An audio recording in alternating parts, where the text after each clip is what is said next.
Hello students, welcome to the best coaching classes. आज हम इस वीडियो में एक दो क्वेश्चंस और कैश फ्लो स्टेटमेंट के लिए प्रैक्टिस करेंगे। लास्ट वीडियोस मैंने कैश फ्लो स्टेटमेंट के प्रैक्टिकल क्वेश्चंस और उससे पहले उस पर बेस्ड परफॉर्मा पर बनाई थी। अगर आपने वो वीडियोस नहीं देखी तो मैं पूरे मैनेजमेंट अकाउंटिंग के कोर्स की प्लेलिस्ट का लिंक आपके डिस्क्रिप्शन बॉक्स में डाल दूँगी, आप वहाँ से जाकर देख लीजिएगा। ठीक है, स्टार्ट करते हैं आज के क्वेश्चन के साथ। Prepare cash flow statement from the balance sheet of Sagar limited. इससे पहले कि क्वेश्चन शुरू करें, आप सबसे रिक्वेस्ट है कि चैनल सब्सक्राइब कर लें, साथ ही साथ बेल आइकन क्लिक कर लें ताकि आने वाले वीडियोस के अपडेट्स आपको मिलते रहें। चलिए स्टार्ट करते हैं। आपके पास कुछ पर्टिकुलर्स गिवन हैं और 2 इयर्स का डाटा गिवन है, 2018 और 2019। ठीक है, और आपके पास नोट्स में गिवन है कि जो लॉन्ग टर्म बोरोइंग्स आपके लाइबिलिटी साइड गिवन है उसमें 2 आइटम्स इंक्लूड हैं, एक तो डिबेंचर्स और एक लोन। ठीक है, टेंजिबल एसेट्स में भी 2 तरह के एसेट्स इंक्लूड हैं, लैंड एंड बिल्डिंग और प्लांट एंड मशीनरी। उसके अलावा आपके पास इस क्वेश्चन में एडिशनल इन्फॉर्मेशन भी गिवन है। क्या क्या गिवन है? Income tax paid during the year include 10% of the dividend distribution tax. ये बताना चाह रहे हैं कि जो इनकम टैक्स आपने ईयरली पे किया होगा उसमें 10% क्या इंक्लूड है, जो डिविडेंड आपने देना उसका 10% अमाउंट इसमें इंक्लूड है। ठीक है, तो जब आप इनकम टैक्स पेड माइनस करेंगे इन ऑपरेटिंग एक्टिविटीज़, वहाँ पर ध्यान रखिएगा ये 10% माइनस करने हैं। ठीक है, नेक्स्ट है प्रोपोज्ड डिविडेंड जो है वो आपका 15% के हिसाब से आपने लगाना है। नेक्स्ट आपका डेप्रिसिएशन जो है प्लांट एंड मशीनरी का वो 40,000। ये आपके पास एडिशनल इन्फॉर्मेशन गिवन है। इन इन्फॉर्मेशन पर बेस्ड पहले हम क्या करेंगे, अपने अकाउंट्स बनाएंगे। ठीक है, जैसे प्लांट एंड मशीनरी अकाउंट का डेप्रिसिएशन गिवन है आपके पास। ठीक है, देखिए सबसे पहले आपको क्या निकालना होता है, नेट प्रॉफिट बिफोर टैक्स। उसके लिए आपको क्वेश्चन में क्या चेक करना होता है कि सरप्लस है या नहीं है। राइट, तो आप देखिए आपके पास सरप्लस गिवन है। कितना गिवन है? पुराना जो है वो 7 लाख है, नया जो है 8,50,000 है। ठीक है, सो इसका डिफरेंस कितना होगा? 1,50,000। ठीक है, देखिए इसका डिफरेंस कितना होगा? 1,50,000। अब आप क्वेश्चन में ना देखें, आपके पास प्रोपोज डिविडेंड मतलब प्रोविज़न फॉर टैक्स। देखिए प्रोविज़न फॉर टैक्स दोनों ईयर्स का गिवन है। ठीक है, ओल्ड भी न्यू भी। अब आपको ये बात पता होगी, जब आपके थियोरी पोर्शन कराया था मैंने आपको बताया था अगर आपके पास प्रोविज़न फॉर टैक्स दोनों ईयर्स का गिवन है, ठीक है, तो हम एज्यूम करके चलेंगे कि लास्ट ईयर वाला जो है वो हमने पे किया होगा और करंट ईयर वाला प्रपोज्ड होगा। ठीक है, सो आपने क्या करना है, जो करंट ईयर वाला है उसको आपने यहाँ पर प्रोविज़न फॉर टैक्स की तरह ऐड करना है net profit before tax find out करते हुए। क्लियर है? और जो प्रीवियस ईयर का मतलब प्रीवियस ईयर का वो हमने एज अज्यूम करना है कि आपने पे किया है। क्लियर? सो आगे आप देखें, आपके पास एडजस्टमेंट में गिवन था डिविडेंड। राइट, कितने परसेंट था? 15%। किस पे लगाना है? जो प्रीवियस ईयर की शेयर्स हैं। आप देखिए क्वेश्चन में शेयर्स कितने हैं, ये देखिए क्वेश्चन में शेयर्स कितने हैं? 10 लाख। 10 लाख का 15% कितना होगा? 1,50,000। ठीक है, सो उसके अकॉर्डिंग आपने यहाँ पर डिविडेंड भी ऐड कर लिया, प्रपोज डिविडेंड। क्लियर है इतनी बात? आपके पास नेट प्रॉफिट बिफोर टैक्स निकल कर आ जाएंगे। ठीक है, सो सबसे पहले आपने जो ऑपरेटिंग एक्टिविटीज़ में नेट प्रॉफिट बिफोर टैक्स निकालना था वो अब आप निकाल चुके हैं। उसके अलावा क्वेश्चन में non cash transactions, non operating transactions के लिए क्वेश्चन में क्या क्या गिवन है? डेप्रिसिएशन गिवन है ना, डेप्रिसिएशन क्या कर देंगे? ऐड कर देंगे। ठीक है, अब गुडविल आप क्वेश्चन में देख लीजिए, आपके पास बैलेंस शीट में यहाँ गुडविल गिवन है। देखिए ऐसे पेटेंट्स गिवन हो, गुडविल गिवन हो, मतलब इंटेंजिबल एसेट्स गिवन हो, जिसको लास्ट ईयर तो उनकी वैल्यू ज़्यादा हो और अब उनकी वैल्यू कम हो गई हो तो उसे हम कहेंगे कि गुडविल राइट ऑफ हो गई है। ठीक है, सो इसे भी आप क्या करोगे? ऐड कर दोगे क्योंकि नॉन कैश ट्रांजेक्शन है। क्लियर? उसके बाद आप देखें तो आपके पास करंट एसेट्स और करंट लाइबिलिटीज़ के लिए आप चेक करेंगे कि इंक्रीज़ हो रही हैं या डिक्रीज़ हो रही हैं। आप देखिए इन्वेंट्री इंक्रीज़ हो रही है, ठीक है, और ट्रेड रिसीवेबल डिक्रीज़ हो रहे हैं। राइट, और ऐसी लाइबिलिटीज़ में चेक करें ट्रेड पेएबल डिक्रीज़ हो रहे हैं। ठीक है, सो आप क्या करेंगे, जो एसेट आपकी इंक्रीज़ हो रही है, ठीक है, उसे तो लेस कर देंगे और जो डिक्रीज़ हो रही है उसे ऐड कर देंगे। ठीक है। और ऐसी लाइबिलिटीज़ में क्या गिवन था अभी कि ट्रेड पेएबल जो हैं वो आपके कम हो रहे हैं, ठीक है, डिक्रीज हो रहे हैं तो लेस कर दीजिए। क्लियर है? सो आपने उसके अकॉर्डिंग यहाँ पर एडजस्टमेंट्स कर लेनी है। पूरी डिटेल जो इनके रिगार्डिंग है वो मैंने आपको जो परफॉर्मा पढ़ाए थे मैंने उसमें आपको डिटेल बताई थी कि क्यों ऐड होता है और क्यों लेस होता है, ठीक है। बार बार कहूँगी अगर वो वीडियो नहीं देखी तो पहले देख लीजिए ताकि आपका कंसेप्ट जो है वो अच्छे से बिल्ड हो जाए, ठीक है। अब आपके पास जो यहाँ पर अमाउंट आएगी वो आएगी cash flow from operating activity before tax. अब आपको क्या करना है, टैक्स माइनस करना है। जो टैक्स पिछले ईयर का गिवन था वो था 90,000, पर उन्होंने साथ साथ एडजस्टमेंट में एक बात बोली थी कि इस टैक्स में आपका 10% क्या इंक्लूड है, 10% क्या इंक्लूड है, ये देखिए डिविडेंड का 10% अमाउंट इंक्लूड है। सो डिविडेंड अभी आपका कितना निकला था 1,50,000, 1,50,000 का 10% कितना होगा 15,000। तो वो आप लेस कर लेंगे यहाँ पर कि एक्चुअल आपका जो इनकम टैक्स पेड है वो 75,000 है। क्लियर है? माइनस करेंगे ऑपरेटिंग एक्टिविटीज़ की अमाउंट आ जाएगी। क्लियर? अब चलते हैं नेक्स्ट पे इन्वेस्टिंग एक्टिविटीज़। इन्वेस्टिंग एक्टिविटीज़ में आपको जो है चेक करना है कि आपके पास क्वेश्चन में क्या क्या गिवन था, ठीक है। आप देखिए क्वेश्चन में क्या क्या गिवन है, लैंड एंड बिल्डिंग गिवन है और प्लांट एंड मशीनरी गिवन है, ठीक है। बट प्लांट एंड मशीनरी पे आप खुद देखिए आपका डेप्रिसिएशन था। अगर 5 लाख में से 40,000 माइनस होता है तो ऑब्वियसली बात है 4,60,000 बचेगा, तो ये तो डेप्रिसिएशन है। अब बात करते हैं लैंड एंड बिल्डिंग की। लैंड एंड बिल्डिंग 8 लाख से कितनी हो गई हैं, 6 लाख। कितनी हो गई हैं, 6 लाख। इट मीन्स 2 लाख का क्या हुआ होगा, सेल हुआ होगा, ठीक है। सो अब आप क्या करेंगे, 2 लाख इसे सेल मानेंगे और आपका जो है इन्वेस्टिंग एक्टिविटी से भी आपकी कैश फ्लो जो भी उसकी अमाउंट आनी है वो आपके पास आ जाएगी, ठीक है। नेक्स्ट चलते हैं आपके पास इन्वेस्टिंग एक्टिविटी, सॉरी यहाँ पर ना ठीक कर लीजिएगा राजे, यहाँ पे फाइनेंसिंग एक्टिविटीज़ आएगा क्योंकि इन्वेस्टिंग आप निकाल चुके हैं, यहाँ फाइनेंसिंग एक्टिविटीज़ आएगा। सो फाइनेंसिंग एक्टिविटीज़ की तरफ चलते हैं। आप क्वेश्चन में देख लें कि शेयर्स कितने इशू हुए। देखिए पहले कितने थे 10 लाख, अब कितने हैं 15 लाख। इशू करने से आपके पास कैश इनफ्लो होता है, आउटफ्लो होता है, इनफ्लो होता है, राइट। सो आप क्या करेंगे यहाँ पर कैश इनफ्लो प्लस करेंगे, मतलब इशू ऑफ शेयर्स। सेकंड आपको याद होगा डिविडेंड पेड हम निकाल चुके हैं, है ना। डिविडेंड पेड कितना है 1,50,000, ठीक है। अब अच्छा payment of dividend distribution tax, distribution tax कितना पे कर चुके हैं 10% ऑफ द डिविडेंड पेड, ठीक है। जैसा कि आप खुद देखिए यहाँ पर एडजस्टमेंट में गिवन था डिविडेंड डिस्ट्रीब्यूशन टैक्स 10% क्या है, ठीक है, वो आपको क्या करना है पे करना है, तो वो भी आपके यहाँ पर माइनस हो जाते हैं। Is it clear? इतनी बातें क्लियर है। अब बात करते हैं डिबेंचर्स के लिए। देखिए क्वेश्चन में डिबेंचर्स कितने गिवन है, ये देखिए डिबेंचर्स कितने गिवन है 2 लाख पहले गिवन थे और अब कुछ भी नहीं है। इसका मतलब आपने क्या किया होगा, रिडीम किए होंगे। क्या किए होंगे, रिडीम किए होंगे। जब रिडीम किए होंगे तो आपकी पेमेंट जाती है, ठीक है। नेक्स्ट आपके पास बैंक लोन, आप क्वेश्चन में चेक करें अगेन, देखिए आपने पहले कोई लोन नहीं था, अब आपने लोन ले लिया, इट मीन्स आपका कैश इनफ्लो हो गया। क्या हो गया, इनफ्लो हो गया। सो आप क्या करेंगे, उसे इनफ्लो की फॉर्म में ऐड कर देंगे, ठीक है।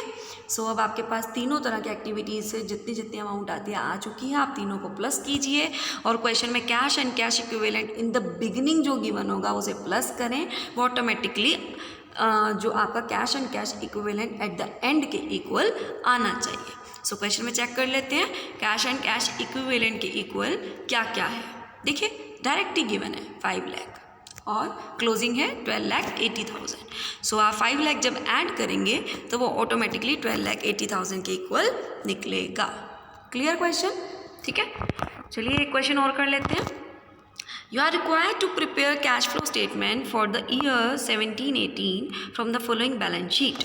आपके पास पर्टिकुलर्स गिवन है, ठीक है, पर्टिकुलर्स गिवन है 17 और 18 के, और आपके पास नोट्स गिवन है कि रिजर्व एंड सरप्लस के अंदर सिक्योरिटी प्रीमियम आता है और P&L की स्टेटमेंट, और आपके पास मशीनरी में से लेस करना है एक्यूमुलेटेड डेप्रिसिएशन, मतलब मशीनरी का ओपनिंग क्लोजिंग गिवन है और एक्यूमुलेटेड डेप्रिसिएशन का भी ओपनिंग और क्लोजिंग बैलेंस गिवन है, ठीक है। और कुछ एडिशनल इन्फॉर्मेशन भी गिवन है कि आपने न्यू मशीनरी जो कि 5 लाख की परचेज की थी, 3,80,000 पेड इन कैश, उसके लिए आपने 3,80,000 कैश में पे किया है, बाकी के लिए आपने बिल बिल जो है वो बनवा लिया है, मतलब जैसे बिल्स रिसीवेबल और पेबल होता है ना, लाइक वैसे, ठीक है।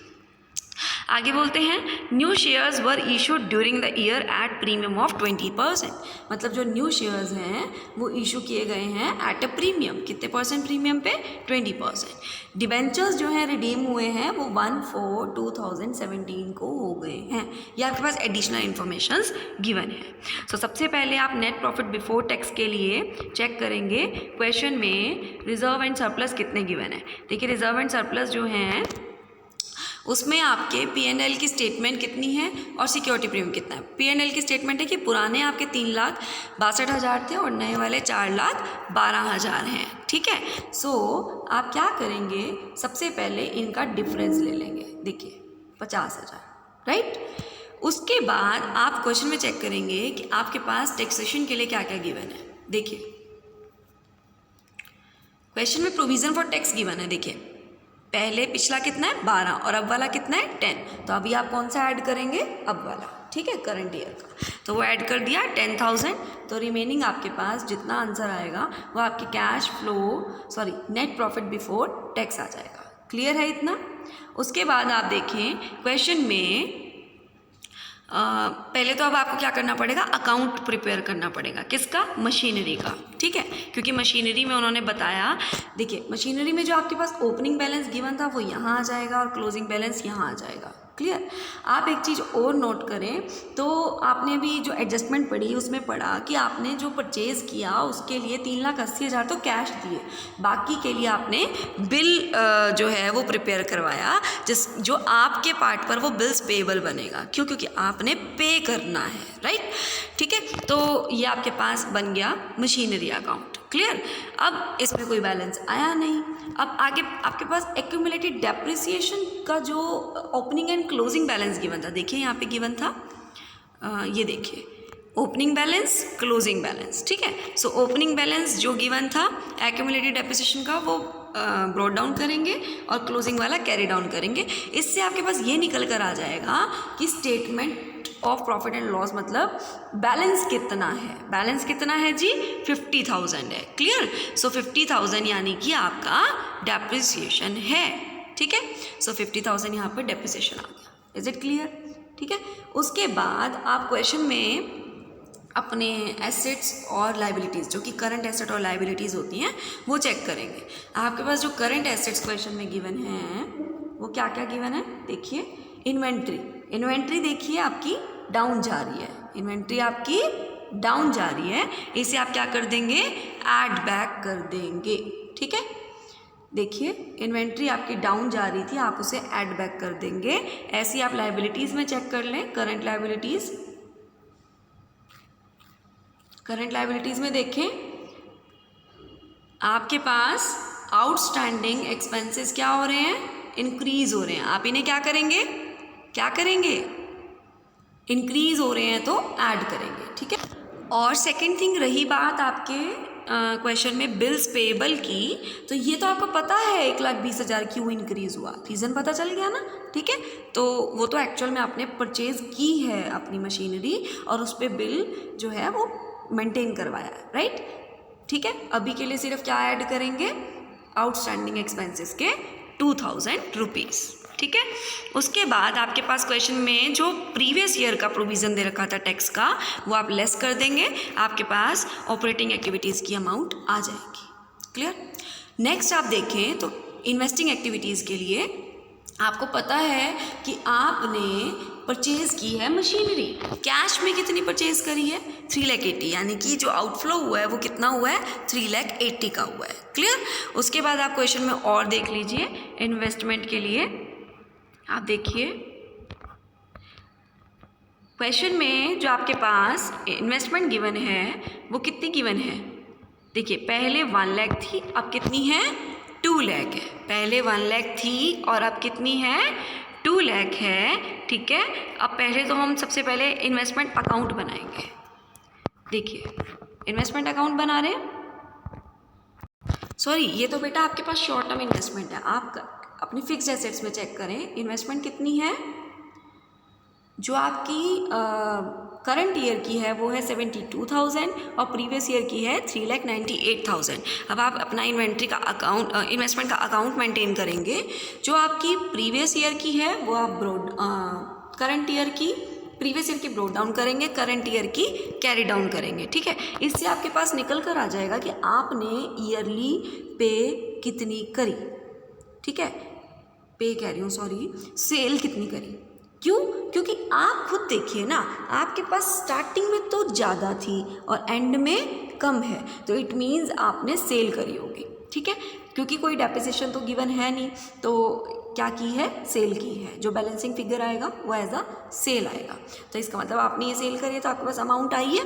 रही बात शॉर्ट टर्म इन्वेस्टमेंट की, वो तो आप कैश एंड कैश इक्विवेलेंट में ऐड ऑन करते हैं। ठीक है, सो वो नहीं आएगी यहाँ पर। आप ये देखिए, सेल करके आपके पास अमाउंट इनफ्लो होगा, कैश इनफ्लो होगा। नेक्स्ट चलते हैं फाइनेंसिंग एक्टिविटीज़ में। आप क्वेश्चन में चेक कीजिए, आपके जो शेयर्स हैं वो इशू किए गए हैं। कितने शेयर्स इशू हुए हैं देखिए, 1 लाख। पर आपके पास एडजस्टमेंट गिवन थी कि प्रीमियम पर हुए हैं। कितने परसेंट प्रीमियम पर हुए हैं? 20%। तो प्रीमियम भी तो रिसीव होगा, इनफ्लो ही तो होगा। ठीक है, ऐड कर देंगे 1,20,000। ठीक है, अब बात करते हैं डिबेंचर्स की। क्वेश्चन में आपके पास जो डिबेंचर्स गिवन हैं वो कितने हैं? पहले 1,50,000 थे, अब है ही नहीं। इसका मतलब आपने रिडीम कर दिए होंगे और उससे आपका कैश क्या हो जाता है, आउटफ्लो हो जाता है और आप उसे क्या कर देंगे, माइनस कर देंगे। और कोई इन्फॉर्मेशन क्वेश्चन में नहीं गिवन तो आपके पास फाइनेंसिंग एक्टिविटीज़ की अमाउंट भी आ जाएगी। इतना क्लियर है? उसके बाद आप तीनों को ऐड करेंगे और उसके बाद आप क्या करेंगे, cash and cash equivalent in the beginning जो है वो प्लस करेंगे और वो एंड के इक्वल आएगी। अब आप खुद देखिए, आपके पास शॉर्ट टर्म इन्वेस्टमेंट यानी कि मार्केटेबल सिक्योरिटीज़ की तरह ही से लेते हैं हम। ठीक है, और कैश एंड कैश इक्विवेलेंट कितना है, 1 लाख। तो दोनों मिलाकर कितने हो जाएंगे, 2 लाख। याद रखिएगा राजा, अभी मैंने पीछे गलती से बोल दिया था ये वाली इन्वेस्टमेंट, पर वहाँ पर ये वाली आनी है। और कैश एंड कैश इक्विवेलेंट में 3 आइटम्स को इंक्लूड किया जाता है, एक कैश बैलेंस, एक बैंक बैलेंस और एक short term marketable securities. Short term marketable securities कहीं ना कहीं शॉर्ट टर्म इन्वेस्टमेंट्स ही होती हैं। ठीक है, 2 लाख आप प्लस करेंगे तो ऑटोमेटिकली वो किसके इक्वल आना चाहिए, 2,66,000 के इक्वल आना चाहिए और वो आ रहा है। क्लियर है? होप सो आपको क्वेश्चन समझ में आए होंगे। ठीक है, अब आप बाकी क्वेश्चंस खुद प्रैक्टिस करेंगे अपनी बुक से। अगर वीडियो पसंद आई प्लीज़ लाइक कीजिए, शेयर कीजिए, चैनल सब्सक्राइब कर लें, साथ ही साथ बेल आइकन क्लिक कर लें ताकि आने वाले वीडियोज़ के अपडेट्स आपको मिलते रहें। Thank you and have a nice day.